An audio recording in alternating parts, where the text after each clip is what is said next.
जय हिंद जय भारत दोस्तों। यदि आप किसी भी लॉ से संबंधित एंट्रेंस एग्ज़ाम की तैयारी कर रहे हैं, चाहे वो एलएलबी हो या फिर बीए एलएलबी हो, खासकर आज हम बात करेंगे बीएचयू के एलएलबी प्रोग्राम की या फिर डीयू या फिर एएमयू की एलएलबी प्रोग्राम की।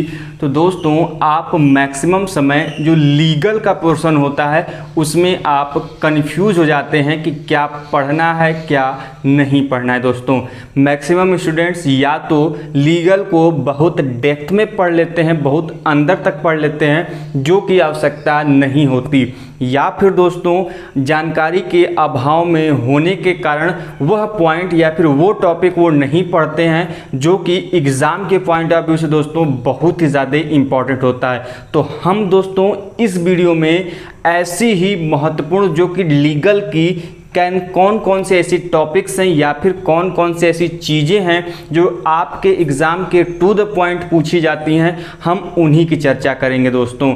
और मेरा दावा है कि इससे बाहर कोई भी प्रश्न आपके एग्ज़ाम में नहीं आएगा यदि आप इतना आप कवर कर लेते हैं। तो दोस्तों जो भी हम आपको बातें बताएंगे यह हम अपने एक्सपीरियंस और जो प्रीवियस ईयर का क्वेश्चन पेपर का स्ट्रक्चर है उसके आधार पर हम यह सभी बातें आपसे हम वीडियो में डिस्कस करेंगे। तो दोस्तों यदि आपको यह वीडियो थोड़ा सा भी यदि आपको लगे कि आपका हेल्प कर रहा है तो दोस्तों वीडियो को लाइक जरूर करिएगा और दोस्तों के साथ शेयर तो बिल्कुल करिएगा दोस्तों। और चैनल पर नए हो तो प्लीज़ चैनल को सब्सक्राइब कर लीजिए, साथ ही बेल आइकन को प्रेस कर लीजिए, क्योंकि हम लीगल या फिर लॉ से संबंधित पूरी कोर्स कराते हैं, वो भी बिल्कुल फ्री में। तो दोस्तों आइए बिना कुछ देरी किए आज की बातें हम डिस्कस करते हैं। दोस्तों जैसा कि आप सभी जान रहे होंगे, किसी भी लॉ एंट्रेंस एग्जाम में जो लीगल का पोर्शन होता है वह काफ़ी ज़्यादा मायने रखता है, काफ़ी ज़्यादा इम्पॉर्टेंट है। यदि हम बात करें कि लीगल से कौन कौन से ऐसी चीज़ें जो पूछी जाती हैं तो मुख्यतः हम उनको कुछ भागों में डिवाइड कर सकते हैं दोस्तों। खासकर कौन कौन सी, तो सबसे पहले दोस्तों लीगल टर्म्स एंड मैगजीम्स जो होते हैं दोस्तों, उससे जो प्रश्न बनते हैं इनकी मात्रा दोस्तों सबसे ज़्यादा होती है हमारे क्वेश्चन पेपर में। तो सबसे पहला टॉपिक जो दोस्तों आता है आपके एग्जाम के लिए, जो आपको ध्यान में रखना है और याद रखना है, वह है दोस्तों लीगल टर्म्स एंड मैगजीम्स का सीरीज।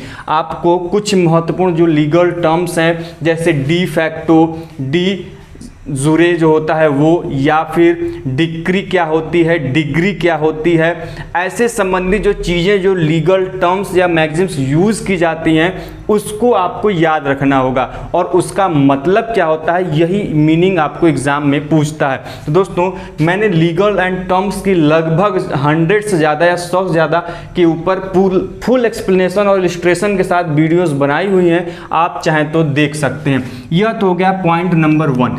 दूसरा है दोस्तों आपको पूछेगा लीगल फैक्ट से संबंधित प्रश्न, जैसे आपसे पूछ सकता है इंपॉर्टेंट कि भारत के प्रथम विधि आयोग के अध्यक्ष कौन थे, या फिर भारत के प्रथम जो संविधान सभा के प्रारूप समिति के मेंबर कितने थे। तो ऐसे लीगल के प्रश्न जो कि एकदम टू द पॉइंट हो या फैक्चुअल हो, उनसे प्रश्न जो बनेंगे दोस्तों वह आएगा लीगल फैक्ट के अंदर। तीसरा जो है दोस्तों आपको याद रखना है वह यह रखना है दोस्तों कि लीगल के जो कोर्स हैं, जैसे दोस्तों हम बात करें IPC, CrPC, evidence act, contract, इनसे आपके एग्जाम में प्रश्न दोस्तों बनते हैं। अब एक बात ध्यान में रखिएगा, जो बीएचयू एंट्रेंस एग्जाम लेगा एलएलबी का, यह इनकी बेसिक जानकारी मांगता है आपसे। कुछ चैनल्स आपको बताए होंगे कि आईपीसी, सीआरपीसी, एविडेंस या फिर कॉन्ट्रैक्ट एक्ट पढ़ने का कोई मतलब है नहीं है, इसलिए आप लोग उसको मत पढ़िए। तो दोस्तों यदि आप ऐसा करते हैं तो आप अपनी पैर पे कुल्हाड़ी मारेंगे। यदि आप बीएचयू एंट्रेंस एग्जाम को फोकस करके तैयारी कर रहे हैं दोस्तों, तो आपको आईपीसी अर्थात इंडियन पिनल कोड, सीआरपीसी अर्थात criminal procedure code, evidence act अर्थात जो साक्ष्य के अधिनियम है, कॉन्ट्रैक्ट एक्ट, इससे संबंधित आपको बेसिक जानकारी होनी आवश्यक है दोस्तों। दोस्तों, यदि आप बेसिक जानकारी नहीं लेते हैं, केवल और केवल legal terms and maxims, legal fact रट के जाते हैं दोस्तों, आप कभी भी एंट्रेंस एग्जाम के लीगल पोर्शन को सॉल्व नहीं कर पाएंगे। बात को समझिए, जब तक इन चीज़ों को नहीं समझेंगे, क्योंकि इन्हीं से प्रश्न बनते हैं। जैसे यदि हम पूछ दें कि what is the difference between theft and robbery, तो जब तक आप उनके मेन इंग्रेडिएंट्स या फिर जो डिफरेंसेस हैं उनको नहीं जानेंगे, तब तक आप पॉइंट आउट नहीं कर सकेंगे दिए गए 4 ऑप्शन में से क्या सही है क्या गलत है, कि थेफ्ट रॉबरी कब होती है या फिर थेफ्ट एक्सटॉर्शन कब होता है, या फिर कोई इलस्ट्रेशन देके पूछ देगा कि यह क्या है, थेफ्ट है कि एक्सटॉर्शन है या फिर क्या है। तो आप जब तक बेसिक जानकारी दोस्तों इसकी नहीं लिए होंगे, तब तक आप उस प्रश्नों को सॉल्व नहीं कर सकते। तो इसलिए दोस्तों हर एक चीज का, चाहे वो आईपीसी हो, इंडियन पीनल कोड हो, सीआरपीसी हो, क्रिमिनल प्रोसीजर कोड हो, एविडेंस से हालांकि बहुत कम प्रश्न बनते हैं, एक भी बन जाए तो बहुत काफी है, लेकिन इनसे भी प्रश्न बने हैं। यदि आपने प्रश्न पत्र उठाकर देखे होंगे प्रीवियस ईयर क्वेश्चन पेपर, तो आपने देखा होगा कि एविडेंस पूछा जाता है, यह किस प्रकार का एविडेंस है, सेकेंडरी है कि प्राइमरी है। तो यदि जब तक आप नहीं जानेंगे तब तक आप इन प्रश्नों को सॉल्व नहीं कर पाएंगे। तो बेसिक जानकारी आपको आवश्यक है। कॉन्ट्रैक्ट से प्रश्न दोस्तों कई बार बनते हैं, और कभी कभी दोस्तों कॉन्ट्रैक्ट से 4 से 5 लीगल में प्रश्न बने हुए हैं, इसलिए यह पॉइंट तो काफी ज्यादा इंपॉर्टेंट होता है। खासकर 2 ध्यान में रखेंगे, आईपीसी और कॉन्ट्रैक्ट तो आपको एकदम याद कर लेना है, क्योंकि इलस्ट्रेशन सबसे ज्यादा आपको कॉन्ट्रैक्ट से ही आएगा। ध्यान रखेंगे, प्रश्न कोई इलस्ट्रेशन दे देगा, पूछेगा कि क्या इनमें कॉन्ट्रैक्ट है, कॉन्ट्रैक्ट है तो किस प्रकार का है, वायर्ड है, वायर्डेबल है, नल है या फिर नहीं है कॉन्ट्रैक्ट। तो जब तक आप कॉन्ट्रैक्ट को अच्छे से समझेंगे नहीं, तब तक आप नहीं समझ सकते। इसलिए दोस्तों यदि बीएचयू एंट्रेंस एग्जाम की तैयारी कर रहे हैं तो आपको ये सभी चीज़ें की बेसिक जानकारी आवश्यक है।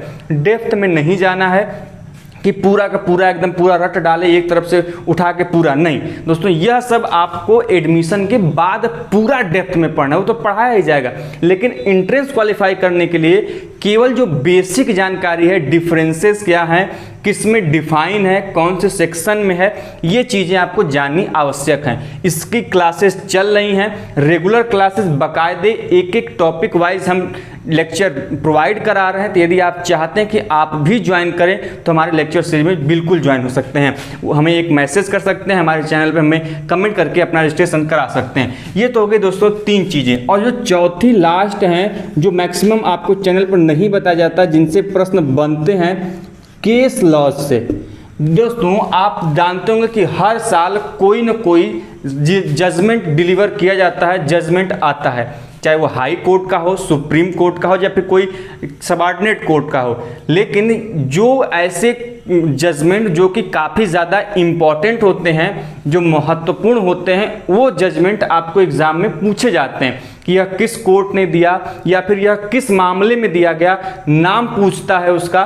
तो दोस्तों आपको केस जो रिसेंट लैंडमार्क जजमेंट होते हैं उसको ध्यान में रखना है। और केस लॉज खासकर जो आईपीसी, सीआरपीसी, एविडेंस एक्ट या फिर जो कॉन्ट्रैक्ट होते हैं, इनमें जो मेजर जजमेंट जो दिए गए, जिनके आधार पर इनकी नींव रखी गई है, उनके भी केस आपको एग्जाम में पूछे जाते हैं। जैसे एविडेंस एक्ट का कोई केस पूछ दिया गया कि यह किस जजमेंट का या फिर किस केस में यह रखा गया, यह जो पॉइंट था, यह जजमेंट था, किस केस के सामने से निकल कर आया, कॉन्ट्रैक्ट का पूछ लिया जाता है। तो आपको ये चीजें ध्यान में रखनी होगी। और जो रिसेंट लैंडमार्क जजमेंट होते हैं दोस्तों, इसको ध्यान में रखना होगा, इसको पढ़ना होगा। ये सभी चीजें जितनी भी मैं आपको बता रहा हूं दोस्तों, यह सभी की सभी चीज़ें हमारे YouTube चैनल पर बिल्कुल फ्री में चल रही हैं। आप दूसरे चैनल पर हज़ारों रुपए इन्वेस्ट करके पढ़ाई कर रहे होंगे, लेकिन हमारे यहाँ बिल्कुल फ्री ऑफ कॉस्ट चैनल पे पढ़ाई चल रही है। देखिए ये तो बात हो गई दोस्तों BHU एंट्रेंस एग्जाम के लिए, चाहे वो LLB में हो चाहे BLLB में हो दोस्तों, ये तो हो गया BHU एंट्रेंस एग्जाम। लेकिन यदि आप DU या फिर AMU जैसे entrance exam, lock entrance exam की तैयारी कर रहे हो, तो ज़्यादा कुछ नहीं करना है। बस जितनी चीज़ें हैं अब यहाँ पर बात आईपीसी, सीआरपीसी, एविडेंस और कॉन्ट्रैक्ट की आती है तो वहाँ पर थोड़ा सा मामला डेप्थ हो जाता है। जो डीयू एग्जाम लेता है या फिर एएमयू, उनमें प्रश्नों को थोड़ा सा डेप्थ करके पूछते हैं, थोड़ा अंदर से उठा के पूछते हैं। तो इसलिए आपको यदि डीयू एंट्रेंस एग्जाम की तैयारी कर रहे हो तो इन चीज़ों को थोड़ा सा डेप्थ में पढ़ने की जरूरत है, थोड़ा वाइल्ड एरिया में पढ़ने की जरूरत है। अन्यथा यदि आप नैरो माइंडेड होकर पढ़ेंगे तो डीयू एलएलबी एग्जाम नहीं निकाल सकते, नहीं क्वालिफाई कर सकते। तो यदि आप डीयू एलएलबी एग्जाम निकालना चाहते हैं तो चीज़ों को काफ़ी डेप्थ में पढ़िए और समझते हुए पढ़िए, क्योंकि इसमें इलस्ट्रेशन सबसे ज़्यादा आता है। इसमें इलस्ट्रेशन तो आते हैं लेकिन कम होते हैं। देखिए, अब सबसे बड़ी बात बीएचयू की सबसे गंदी बात यह है दोस्तों कि इसका कोई सिलेबस मतलब ये डिफाइन नहीं है कि किस साल लीगल के प्रश्न ज़्यादा होंगे, किस साल लीगल के प्रश्न कम होंगे। पिछले साल आपने देखा होगा तो मैक्सिमम 6 से 7 प्रश्न ही लीगल के आए थे, 6 से 7 प्रश्न। लेकिन वहीं पर चले जाएंगे उसके पीछे 2019 में तो वहां पर 20 से 30 इवन 35 तक प्रश्न आते थे लीगल के। लेकिन यह मामला सिनेरियो बदल गया इस साल। तो दोस्तों अब आप इतना जान लीजिए कि यदि आप इतना लीगल का पोर्शन कवर अप करते हैं तो आपका एक भी क्वेश्चन इससे बाहर नहीं जाएगा। इसमें जितनी भी चीज़ें बताई गई हैं आपको बस इतनी ही पढ़नी है। आप इसके लिए कुछ बुक्स की सहायता ले सकते हैं। खासकर मैं सबको सजेस्ट करता हूं, एपी भारद्वाज की एक बुक आती है लीगल एप्टीट्यूड करके। यदि आप उस बुक का एमसीक्यू फॉर्मेट वाली बुक लेते हैं, कौन सी फॉर्मेट वाली दोस्तों? एमसीक्यू। उसमें हजारों की संख्या में एमसीक्यू में प्रश्न दिए हैं। यदि आप उसको सॉल्व कर लेते हैं तो आपका बीएचयू के लीगल का जो कोर्स है वो पूरी तरीके से खत्म हो जाएगा, पूरी तरीके से समाप्त हो जाएगा। आपको कहीं अन्य किसी एक भी बुक को टच करने की आवश्यकता नहीं पड़ेगी इस बुक के अलावा। तो आप एपी भारद्वाज के बुक को खरीद सकते हैं, परचेज कर सकते हैं। ये ऑनलाइन भी या ऑफलाइन भी दोनों जगह अवेलेबल है। तो दोस्तों ये तो था आज के इस वीडियो में लीगल के जो कोर्स से संबंधित बातें। तो यदि आपको थोड़ी सी भी सहायता इससे मिली हो दोस्तों तो चैनल को सब्सक्राइब जरूर करिए दोस्तों, वीडियो को लाइक जरूर करिएगा। इससे मुझे पता चलेगा कि मेरी बातें आप तक पहुंच पाई या फिर आपकी कुछ सहायता हो पाई और मैं मोटिवेटेड हूँगा आगे ऐसी वीडियोस बनाने के लिए। तो मिलते हैं दोस्तों ऐसी इंटरेस्टिंग वीडियो के साथ नेक्स्ट वीडियो में। तब तक के लिए जय हिंद, जय भारत।